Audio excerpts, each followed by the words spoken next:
Biblias, por favor. Salmo 119. Hoy día nos corresponde considerar, estudiar la estrofa número 18, que corresponde a los textos que van entre el verso 137 y el verso 144. Ahora, simplemente déjeme decir esto, ¿no?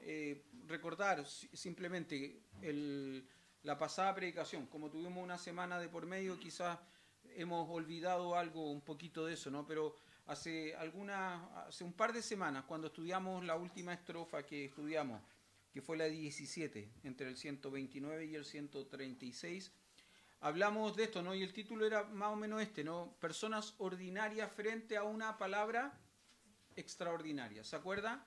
Y dijimos cómo el hecho de apreciar, valorar la palabra de Dios como lo que es, cambia definitivamente nuestras vidas. Nos afecta, hace algo en nosotros. Si nosotros permanecemos indiferentes frente a una palabra extraordinaria es porque algo en nosotros no está bien. Es porque evidentemente algo en nosotros no está bien. Ahora, una pregunta incómoda para muchos creyentes muchas veces es ¿cómo nosotros, en pleno siglo, ¿en qué siglo estamos? 21, ¿no? ¿Cómo nosotros en pleno siglo XXI podemos seguir creyendo en un libro que se escribió hace tantos años atrás? Un libro que fue escrito por tantos hombres y que eventualmente en los años podría ser perfectamente manipulado a conveniencia. Es una pregunta incómoda, ¿no? Porque demanda de nosotros una respuesta. Gracias. Esa es una pregunta incómoda que evidentemente demanda de parte nuestra una respuesta. ¿Podemos confiar efectivamente en la Biblia? Si se escribió hace tantos años atrás, tiene que pensar que los últimos escritos de la Biblia se escribieron más o menos en el año 94-95 después de Cristo. Estamos hablando acerca de más o menos, ¿cuántos años atrás? 1900 años atrás, aproximadamente, 1930 años atrás, 1960 años atrás.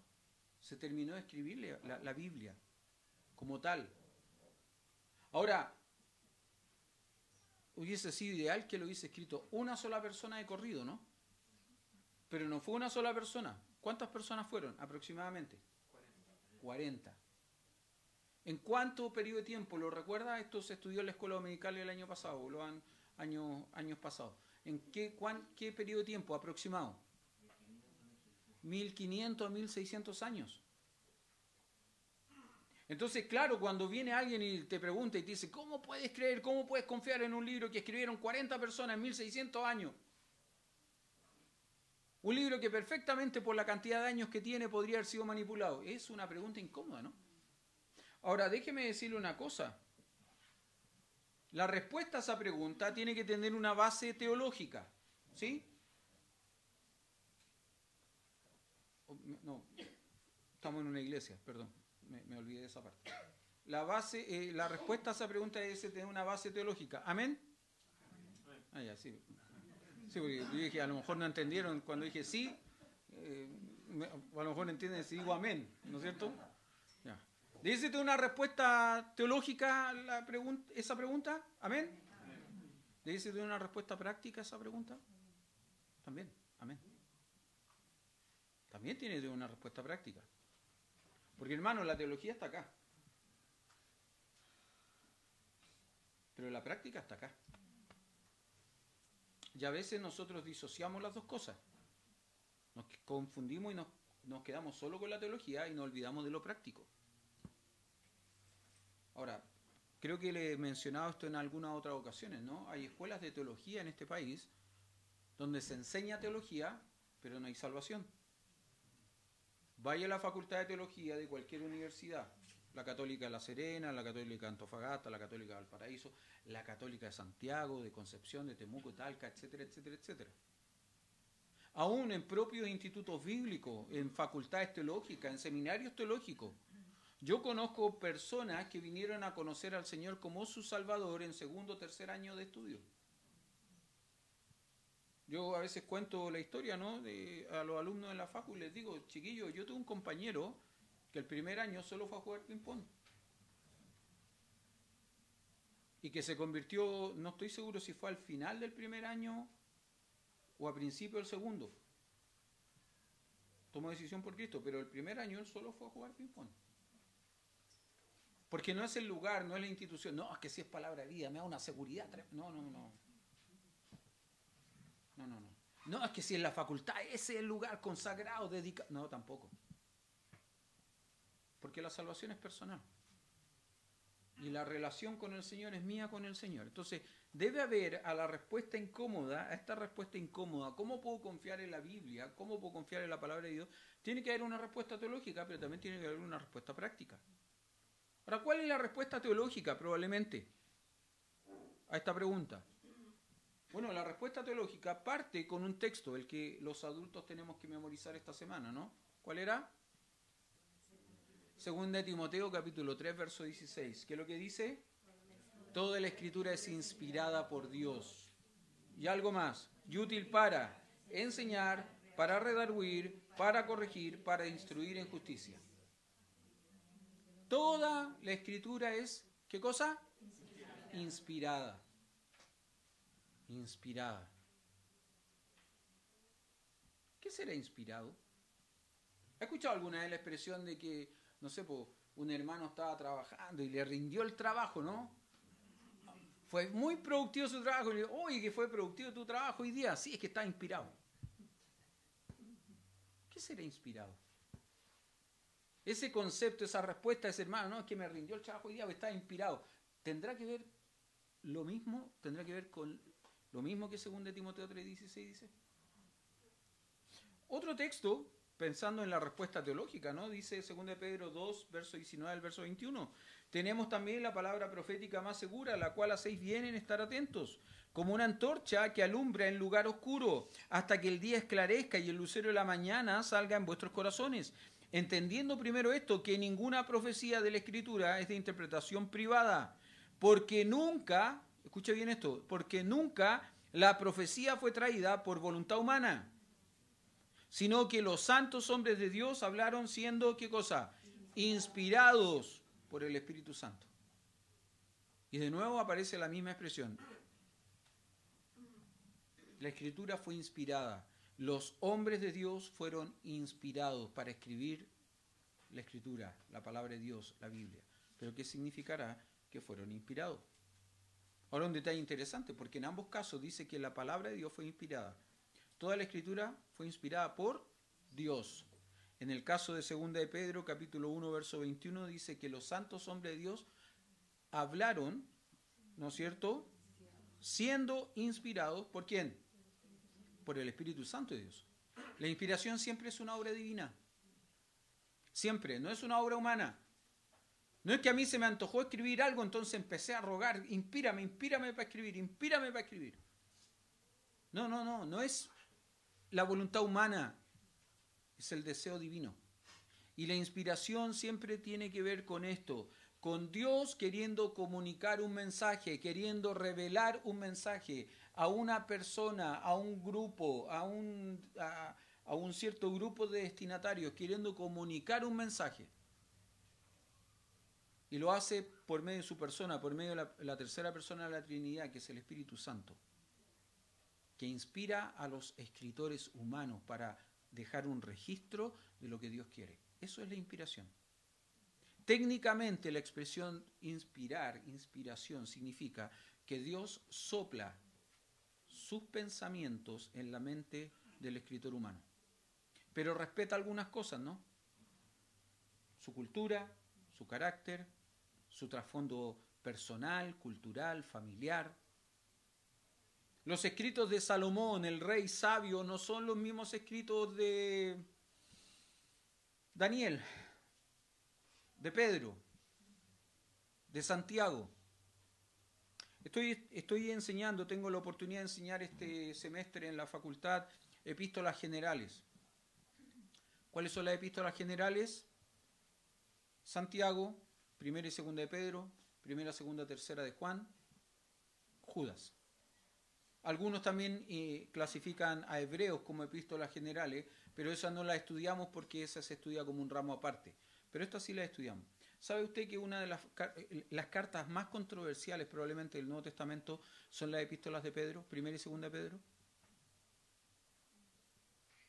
Han generado la mayor cantidad de debate, cuestionamiento. No, estas cartas no las pudo haber escrito Pedro. ¿Por qué? Pedro, ¿qué es lo que era? Un pecador, ¿no es cierto?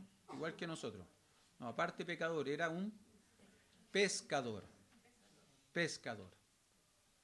Ahora, como pescador, él era un hombre con una vasta cultura, ¿no? Tenía muy rico lenguaje, un gran vocabulario, ¿no es cierto? Había estudiado en las mejores universidades de pesca de la época, tenía un doctorado, un magíster, cualquier cantidad de grados honoríficos, ¿no? ¿No? No, él era un hombre común, simple, un hombre, ¿cómo se llama?, del vulgo. Usted sabe que la expresión vulgar tiene que ver con eso, ¿no? Que es del vulgo. Vulgar no es que sea ordinario, en el sentido que a veces utilizamos, ¿no? Este tipo de garatero, un ordinario, ¿no? Es vulgar. ¿Por qué? Porque es del vulgo, es gente común, común y corriente, eso se refiere. Entonces, Pedro tenía esta característica, él era un hombre común y corriente, era un hombre del vulgo. Pero interesantemente, las epístolas de primera y segunda de Pedro probablemente tienen el mejor griego de todo el Nuevo Testamento. Como lenguaje, el griego más elevado. Entonces, genera controversia. ¿Cómo un hombre vulgar puede escribir tan bien? Bueno, eso es la obra del Señor en su vida simplemente. Cómo le fue capacitando, cómo le fue preparando, ¿no es cierto? Le fue instruyendo. Bueno, no es el único motivo de debate por el cual se cuestiona su autoría. Tiene que entender que en el primer siglo el nombre Pedro era un nombre reconocido dentro de la iglesia, entonces empezaron a aparecer otro tipo de escritos. El Apocalipsis de Pedro, el Evangelio de Pedro, los Hechos de Pedro. Entonces se escribía cualquier cosa y para darle validez, ¿qué es lo que hacían? Le colocaban el nombre Pedro. Entonces eso también hace que haya un debate, hay un cuestionamiento. ¿Por qué estoy diciendo todo esto? Porque estamos hablando de la confiabilidad, ¿no? Cuán confiable es la palabra de Dios. Todavía no hablamos de eso, quiero hablar de eso. Estoy en la introducción del estudio. Estoy en la introducción. Bueno, la palabra de Dios fue inspirada por Dios. Fue inspirada por Dios. Y no hay otro libro, no hay otro texto en la historia de la humanidad que tenga ese respaldo. Es la palabra de Dios la que dice de sí misma eso, ¿no? ¿Qué es palabra de Dios? Que dice que ha sido inspirada por Dios. Que dice que ha sido inspirada por Dios. Y esto es precisamente lo que hace que el texto sea confiable. ¿Podemos confiar en la palabra de Dios? Hace 2 semanas atrás vimos que la palabra de Dios es extraordinaria. Perfecto. Es extraordinaria, fuera de todo lo común. Ok, muy bien. ¿Podemos confiar en esa palabra? ¿Usted puede estar seguro en obedecer esa palabra? Ahí entra la práctica, ¿no? Ahí entra ahora el corazón, ahí entra la fe, la confianza. Porque cuando decimos que la palabra de Dios es fiable, es confiable, entonces lo que estamos diciendo es que es una palabra digna de que yo ponga mi fe en ella. Salmo 119, verso 137 en adelante, nos va a dar razón y nos va a decir el por qué podemos confiar en la palabra de Dios.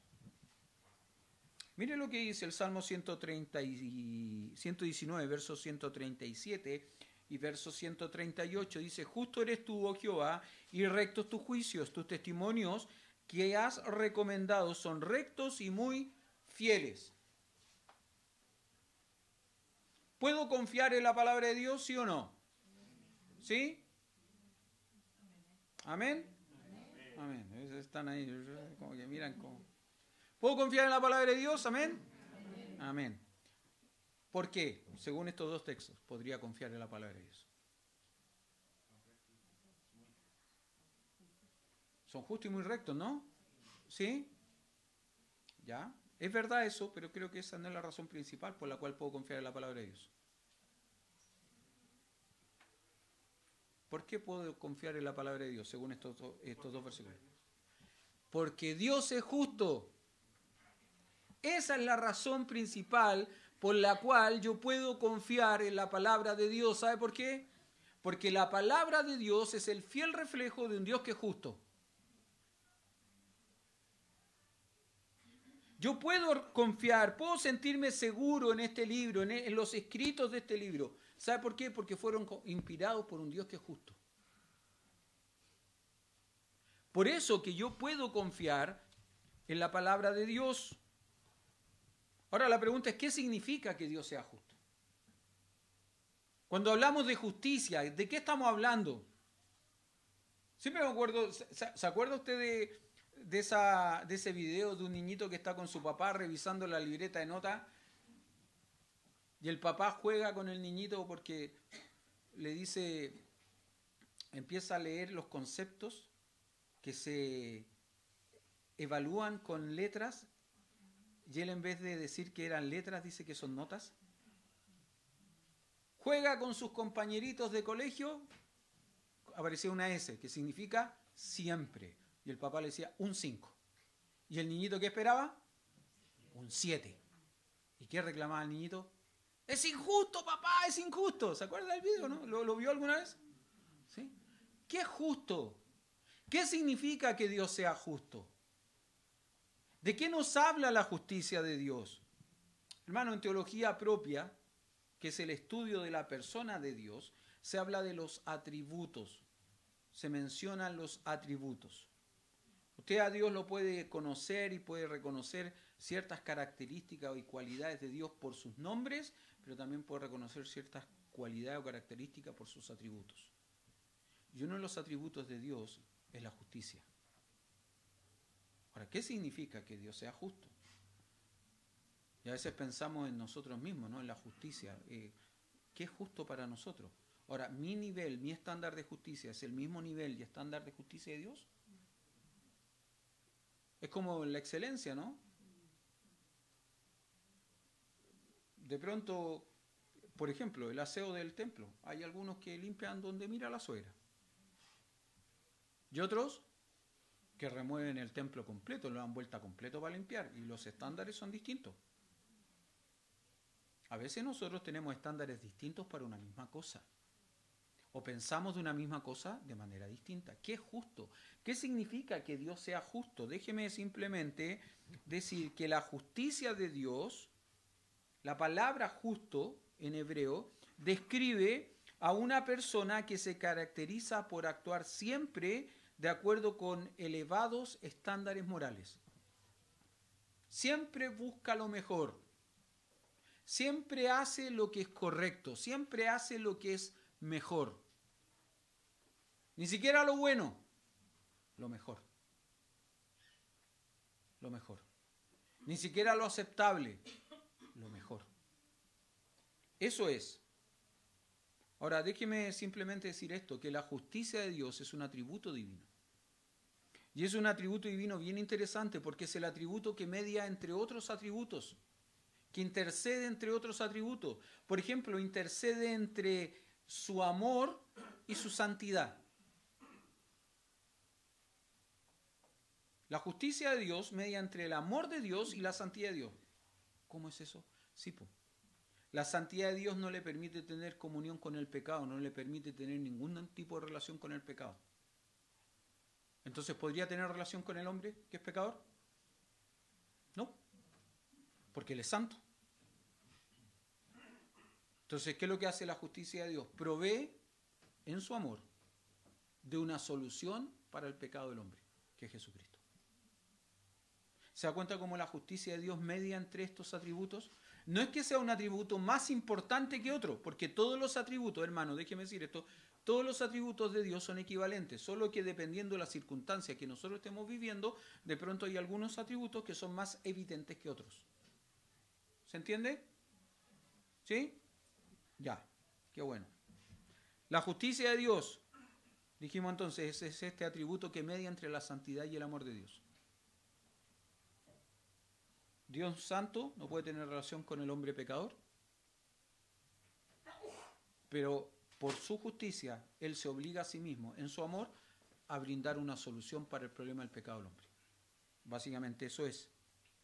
Luego hay un equilibrio. ¿Cuál es el equilibrio? Fíjese, verso 137, justo eres tú, oh Jehová, ¿y tus juicios? ¿Cómo son? Rectos. ¿Por qué? ¿Por qué los juicios de Dios son rectos? ¿Por qué los juicios de Jehová son rectos? ¿Por qué los testimonios del Señor son rectos y muy fieles? ¿Por qué? Porque Dios es justo. Bien, Felipe. Bien. Está inspirado hoy día. Está inspirado. Dice que andáis solo, nadie te está soplando hoy día. ¿Ah? Claro.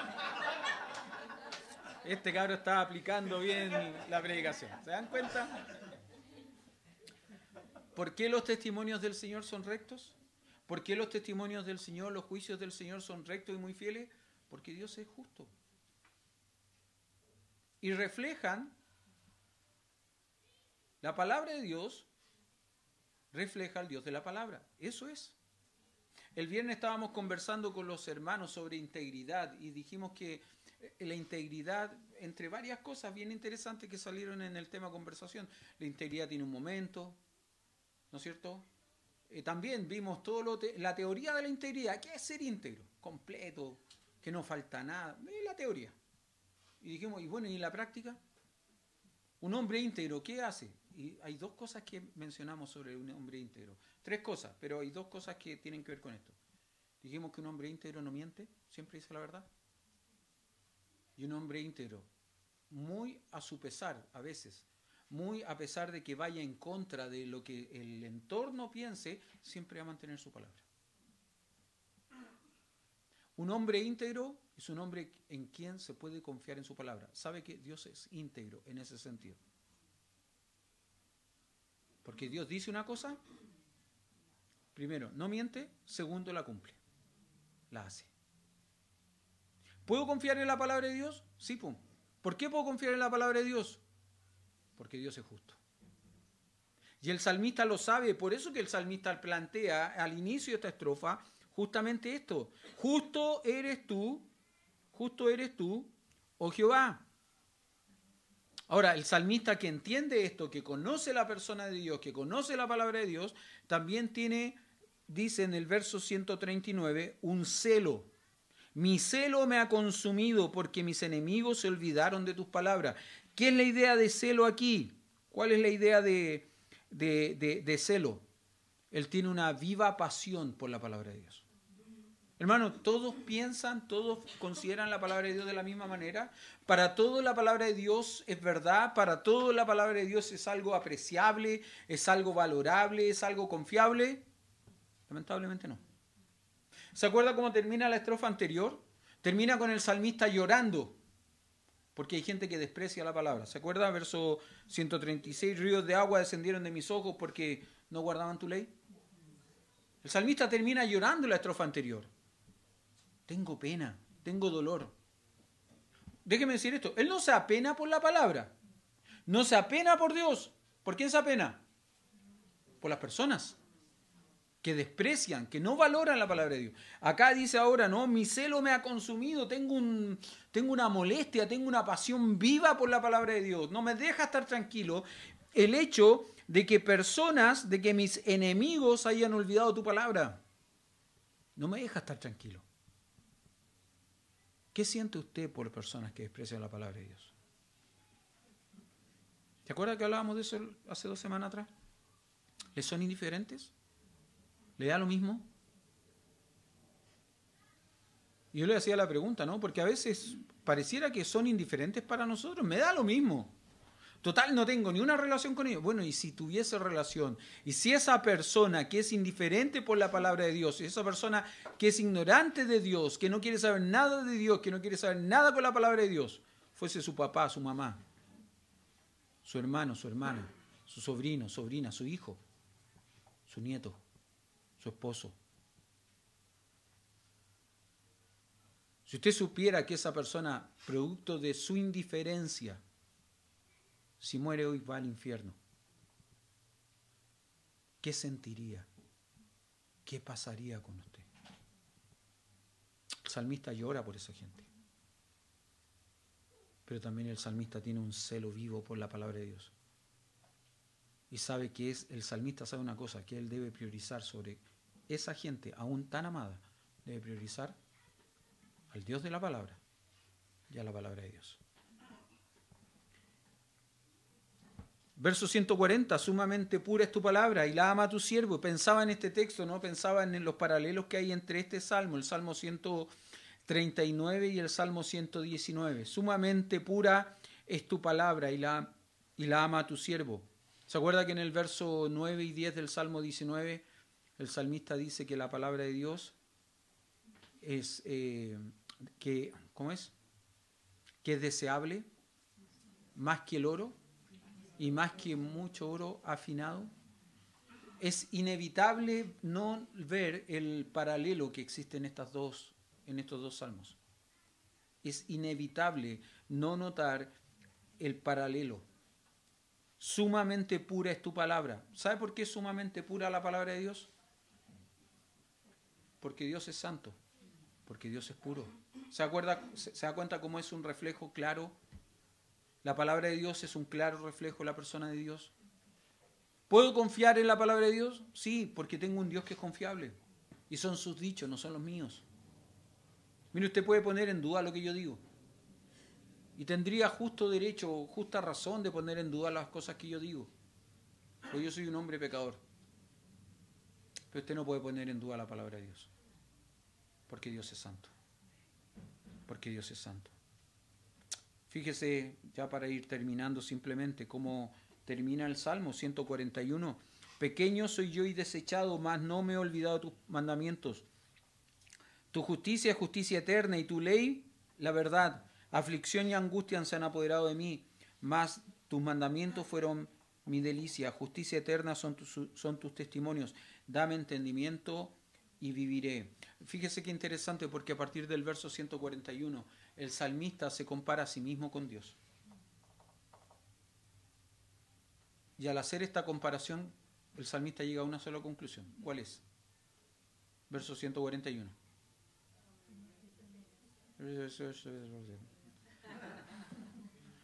¿Cómo es el hombre? ¿Cómo es el salmista?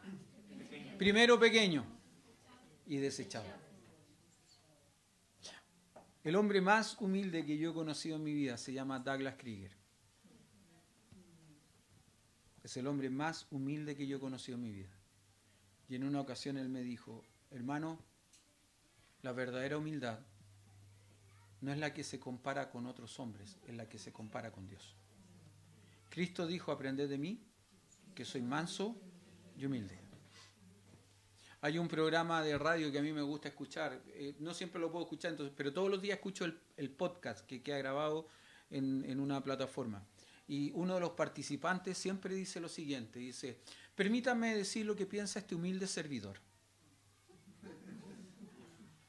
Y yo siempre pienso que algún día quiero escribirle, decirle de partida, no es servidor y menos humilde.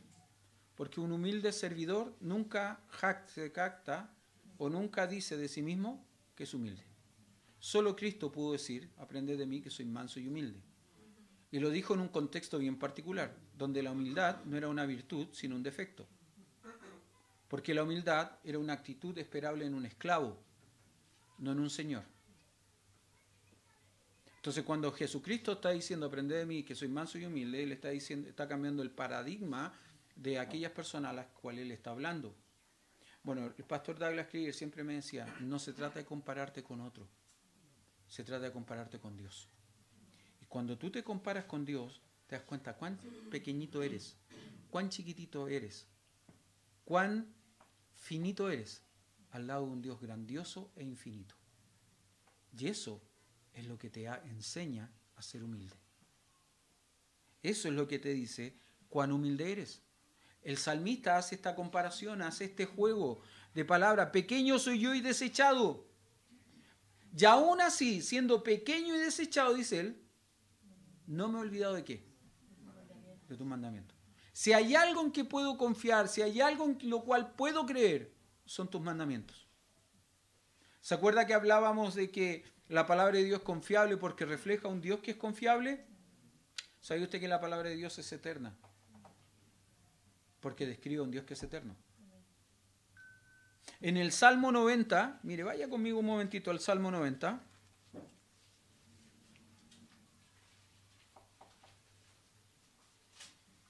No sé, en su Biblia el Salmo 90 ¿tiene algún título? ¿O la oración de Moisés, dicen uno, otro? La eternidad de Dios y la transitoriedad del hombre. Usted sabe que este salmo fue escrito por Moisés, por eso que se llama la oración de Moisés. Ahora es interesante porque Moisés comienza hablando acerca de la eternidad de Dios. Señor, tú nos has sido refugio, ¿desde cuándo? De la eternidad hasta la eternidad tú nos has sido refugio. Desde siempre y por siempre tú nos has sido refugio. Antes que naciesen los montes y formasen la tierra y el mundo, desde el siglo y hasta el siglo, ¿qué cosa? Tú eres Dios. O sea, Dios, eres eterno. Eres grandioso. No hay nada ni nadie como tú. Pero interesantemente, en este mismo capítulo, un poco más adelante, Moisés habla del hombre. Y dice que la edad del hombre son 70 años. Y en los más robustos, ¿cuánto? 80. Hermano, si usted vive 90 años, vive 100 años, déjeme decirle una cosa, dele gracias al Señor, está viviendo de yapa.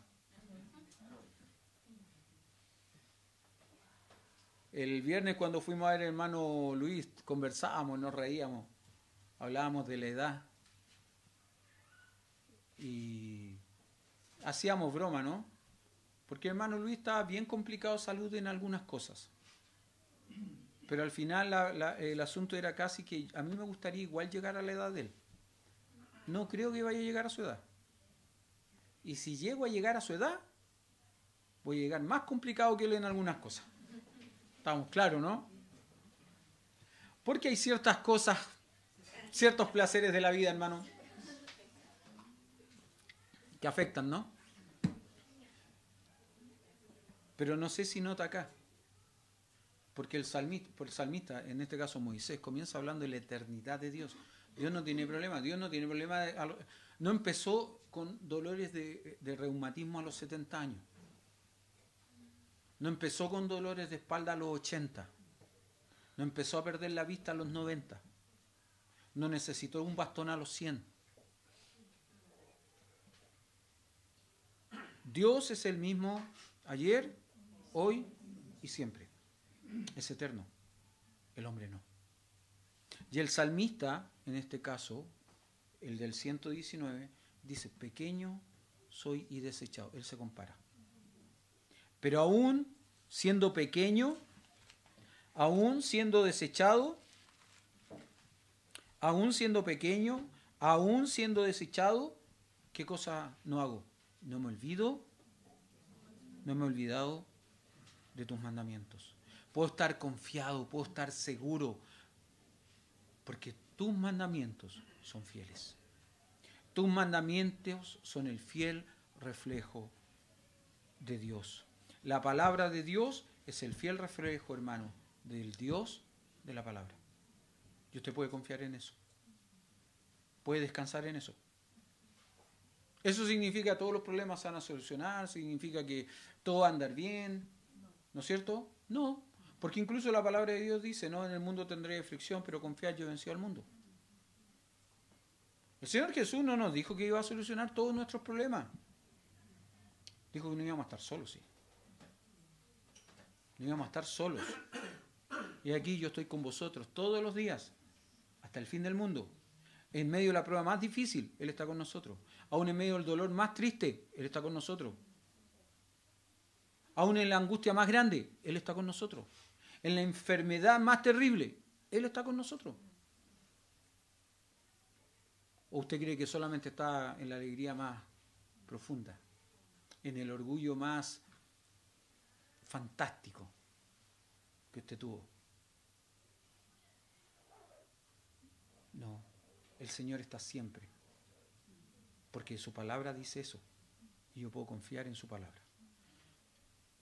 Si hay algo seguro y confiable, mi amado, en nuestras vidas, ese algo, ¿sabe qué es? La Biblia, la palabra de Dios. ¿Sabe por qué? Porque, de nuevo, porque justamente la palabra de Dios es eso, la palabra de Dios. Vamos a orar.